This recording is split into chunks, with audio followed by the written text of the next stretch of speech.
Praise the lord. 2వ రాజుల గ్రంథం 20వ అధ్యాయం 5వ వచనంలో, నేను నిన్ను బాగు చేసేదను. హల్లెలూయా. హిజ్కియా అనే రాజుతో దేవుడు మాట్లాడుతూ ఉంటున్నాడు. మరణకరమైన వ్యాధి హిజ్కియాకు వచ్చినప్పుడు హిజ్కియాను దేవుడు అంటాడు, నీ సమయం అయిపోయింది, నీళ్లు చక్కపెట్టుకో అని చెప్పినప్పుడు హిజ్కియా దేవుని వైపు చూస్తూ కన్నీళ్లు విడిచి ప్రార్థన చేశాడు. ఎప్పుడైతే హిజ్కియా దేవుని వైపు తిరిగాడో దేవుడు ఆయన ప్రార్థనను అంగీకరించి అతనికి ఆయుష్ను ఇచ్చాడు.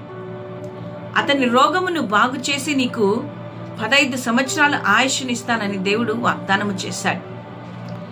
ఈ ఉదయకాలమున మారని దేవుడు, ఏకరీతిగా ఉంటున్న దేవుడు, హిజ్కియాను బాగు చేసిన దేవుడు నీతో కూడా మాట్లాడుతూ ఉంటున్నాడు. నువ్వు ఎటువంటి భయంకరమైన వ్యాధితో నువ్వు బాధపడినప్పటికీ కూడా, మరణకరమైన వ్యాధి నీకు వచ్చినప్పటికీ కూడా నువ్వు భయపడకుండా దేవుని వైపు చూసినట్టయితే దేవుడు నిన్ను బాగు చేసేవాడైనాడు. నీ కన్నీళ్లు నేను చూశాను, నీ ప్రార్థన నేను అంగీకరించాను, నేను నిన్ను బాగు చేస్తానన్నాడు.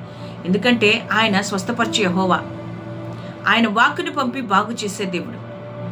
ఆయన పొందిన గాయముల ద్వారా స్వస్థత. మరి ఆ దేవుని వైపు మనం చూద్దామా?